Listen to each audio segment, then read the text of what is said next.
Gracias, profesor, por su oración. Igualmente, para usted y para toda su familia, que tengan muchas bendiciones. Estamos en número, capítulo 22, y es interesante el versículo del día, que fue el versículo 33 y 34. Yo voy a leerles este pasaje que me llamó la atención, ¿no? Y que fue algo real. Dice así en el capítulo 22, versículo 21. Así Balaán se levantó por la mañana y enalbardó su asna y fue con los príncipes de Moab. Y la ira de Dios se encendió porque él iba. Y el ángel de Jehová se puso en el camino por el adversario suyo. Iba pues él montado sobre su asna y con él dos criados suyos. Y el asna vio al ángel de Jehová que estaba en el camino con su espada desnuda en su mano, y se apartó el asna del camino e iba por el campo. Entonces azotó Balaán al asna para hacerla volver al camino. Pero el ángel de Jehová se puso en una senda de viñas que tenía pared a un lado y pared al otro. Y viendo el asna al ángel de Jehová, se pegó a la pared y apretó contra la pared el pie de Balaán y él volvió a azotarla. Y el ángel de Jehová pasó más allá y se puso en una angostura donde no había camino para apartarse ni a derecha ni a izquierda. Y viendo el asna al ángel de Jehová, se echó debajo de Balaán, y Balaán se enojó y azotó al asna con un palo. Entonces Jehová abrió la boca al asna, la cual le dijo a Balaán: ¿qué te he hecho que me has azotado estas tres veces? Y Balaán respondió al asna: ¿por qué te has burlado de mí? Ojalá tuviera espada en mi mano, que ahora te mataría. Y el asna dijo a Balaam: ¿no soy yo tu asna? Sobre mí has cabalgado desde que tú me tienes hasta este día. ¿He acostumbrado a hacerlo así contigo? Y él respondió: no. Entonces Jehová abrió los ojos de Balaam y vio al ángel de Jehová que estaba en el camino y tenía su espada desnuda en su mano, y Balaam hizo reverencia y se inclinó sobre su rostro. Y el ángel de Jehová le dijo: ¿por qué has azotado tu asna estas tres veces? He aquí yo he salido para resistirte, porque tu camino es perverso delante de mí. Es algo real. No es algo ficticio, no es un guión de una película de Disney, es algo que pasó y que de alguna manera nos va a enseñar a nosotros hoy. ¿Qué- ¿Dónde estaba el pueblo de Israel en este momento? Ya han pasado 40 años. Esto es sorprendente de este libro de números, que el tiempo pasa así, así con las cosas de Dios. Dios quiere mostrarnos, pero ya han pasado 40 años. Hay una nueva generación que va a entrar a la tierra prometida.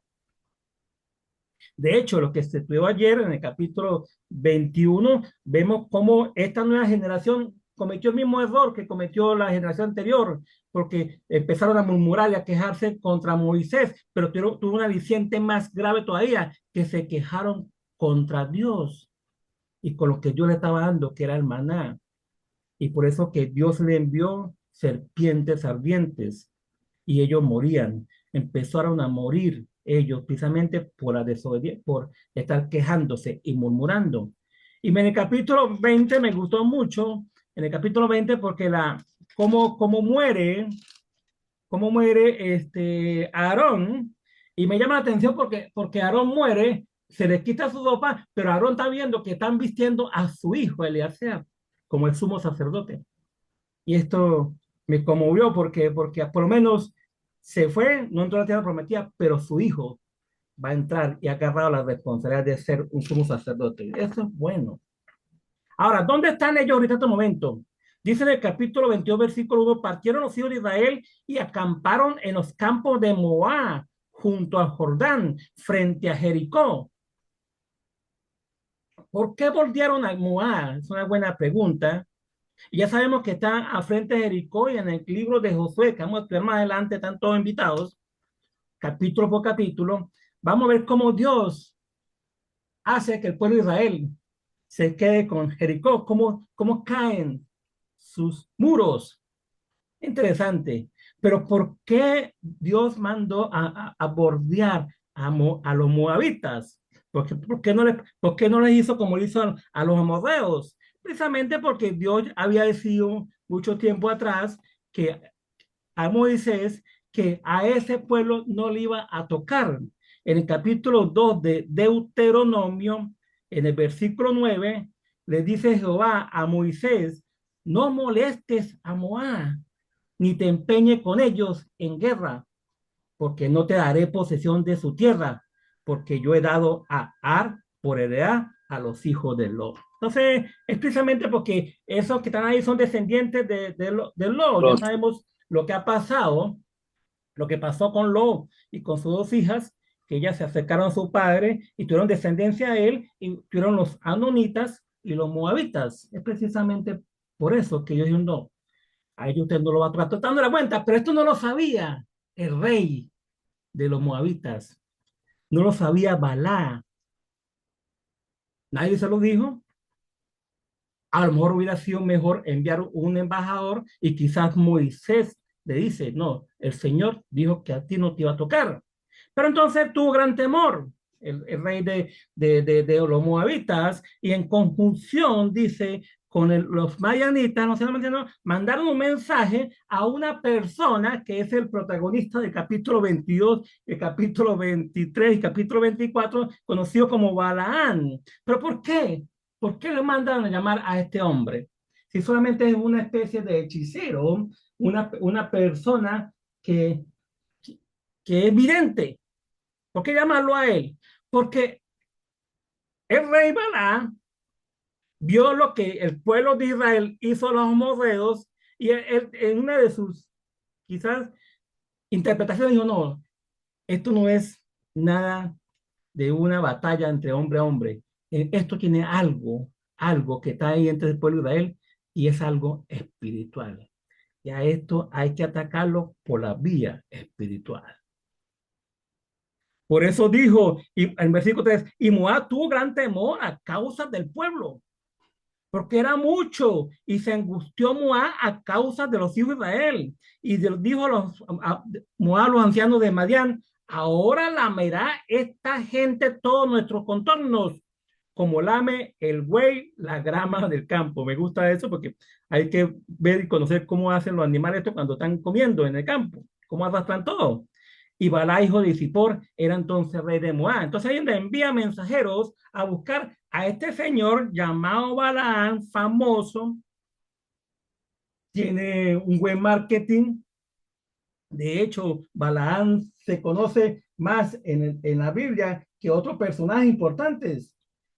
Aparece en Deuteronomio, en Josué, aparece en Nehemías, aparece en Miqueas, aparece en segunda carta de Pedro, aparece en la carta de Judá y aparece en Apocalipsis. Un tipo, aparece, oye, qué importante este hombre.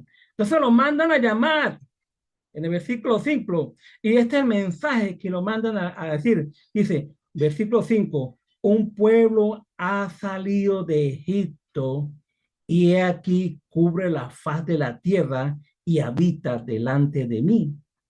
Ven ahora, pues, te ruego, maldíceme este pueblo, porque es más fuerte que yo. Quizá yo pueda herirlo y echarlo de la tierra, pues yo sé que el que tú mal bendigas será bendito y el que tú maldigas será maldito. Ese era el marketing, esa era la carta de presentación de Balaán. Entonces fueron aquellas personas a encontrarse con él, dice que vivía por allá cerca del río, ese río Éufrates, prácticamente Balaán pertenece a toda esa zona por allá donde en Persia, donde precisamente vino llamado Abraham, y entonces van allá a buscar a esa persona. Entonces, en el versículo 7 dice, y fueron los ancianos de Moab y los ancianos de Madián con las dádivas sea, con regalos, con el precio de adivinación en su mano, y llegaron a Balaán y le dijeron la palabra de Balá, el rey de los moabitas. Él les dijo, reposad aquí esta noche y yo os daré respuestas según Jehová me hablare.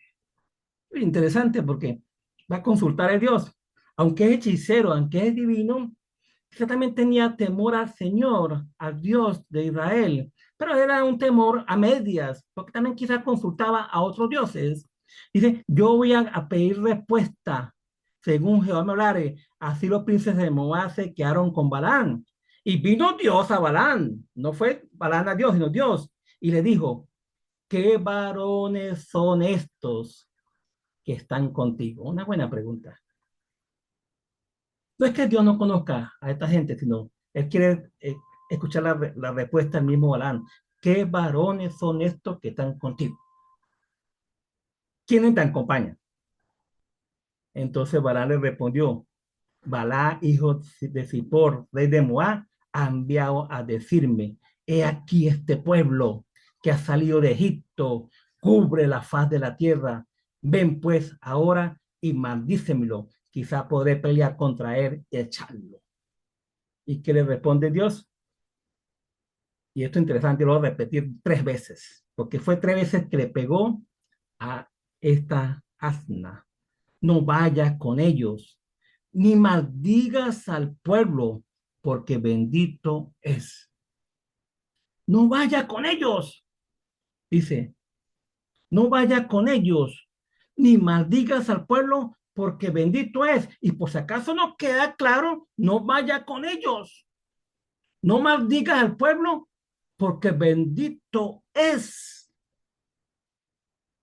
Y así Balán se levantó por la mañana y dijo a los príncipes de Balá, volveos a vuestra tierra, porque Jehová no me quiere dejar ir con vosotros.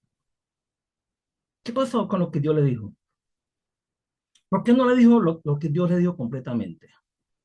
No, miren, está de mal genio, él no quiere que yo vaya, pero yo sí quiero ir, pero él no quiere que yo vaya. Vaya y dile que no puedo.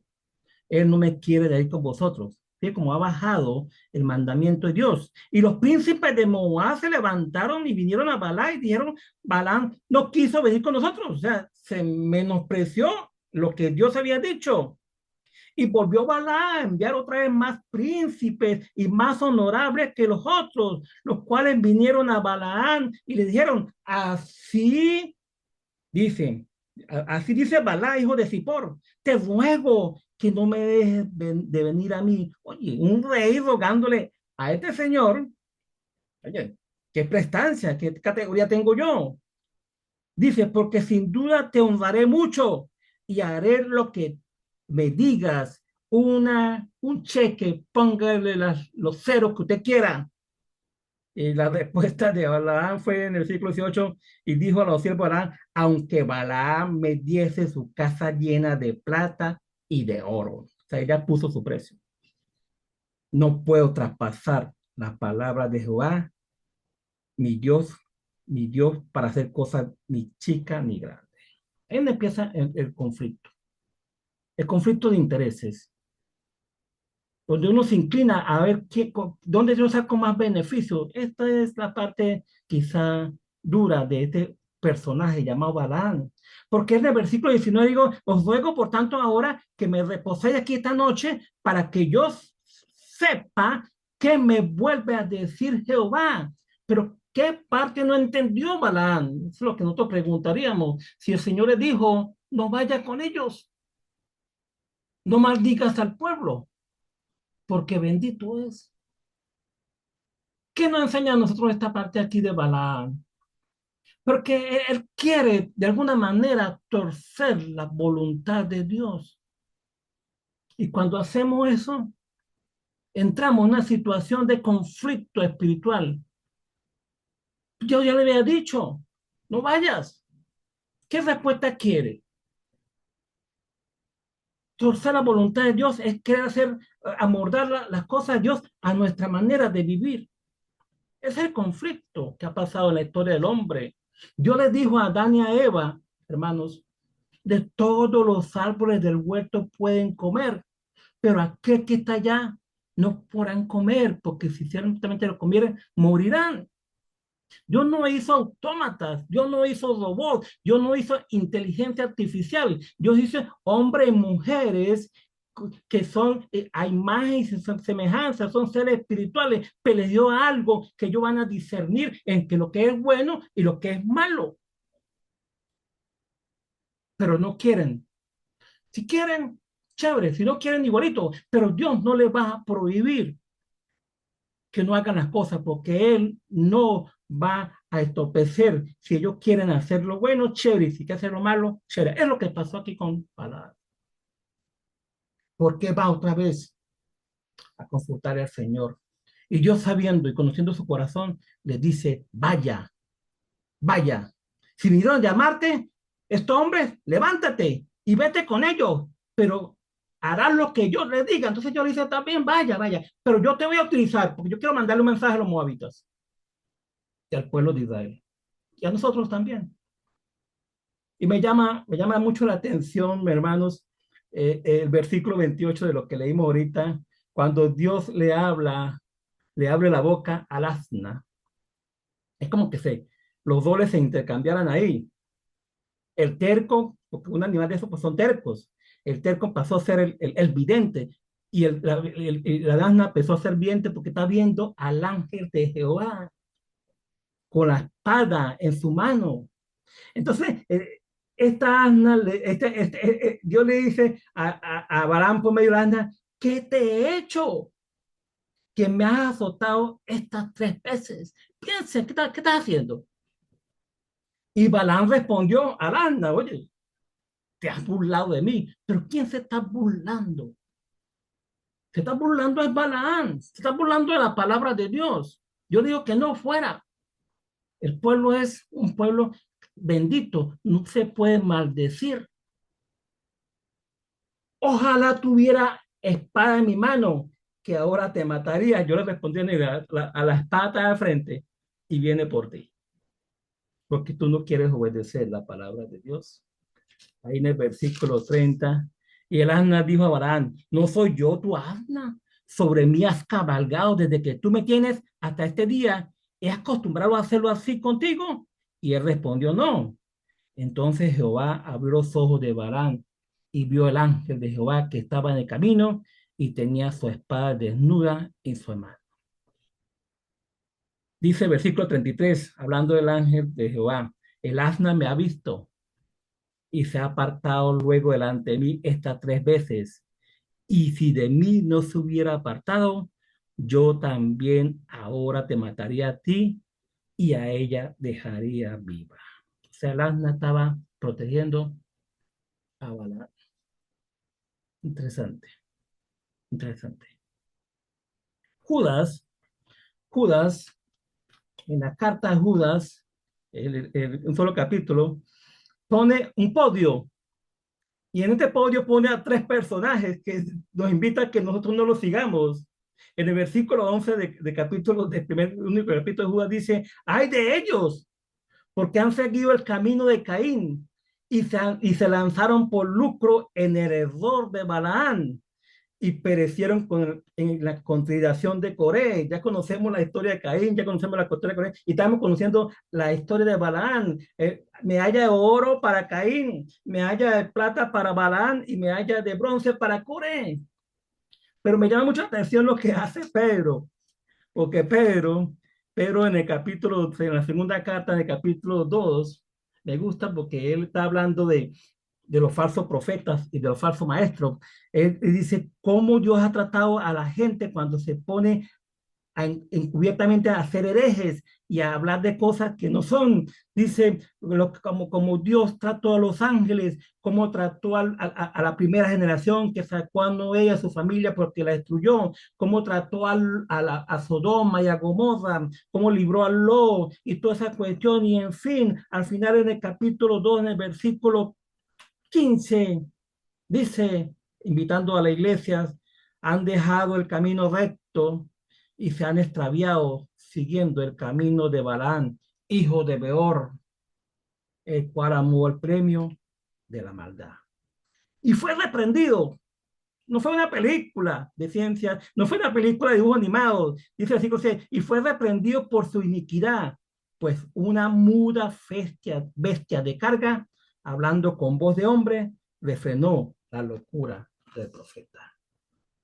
Vamos a ver mucho de Balaam, próximo capítulo 23-24, pero el forjar la voluntad de Dios pues, no, es, no es bueno. Tenemos que hacerla, la voluntad de Dios. Y eso es lo que queremos que aprendamos nosotros, que nosotros no podemos estar orando ni pidiendo a Dios por cosas que no quiere. Que nosotros hagamos. A veces queremos hacer forzar la voluntad de Dios y ponernos en nuestra propia voluntad. Y eso no es bueno, no es saludable, mis estimados hermanos. Dios me lo bendiga a todos y que pasen un buen día. Vamos a orar.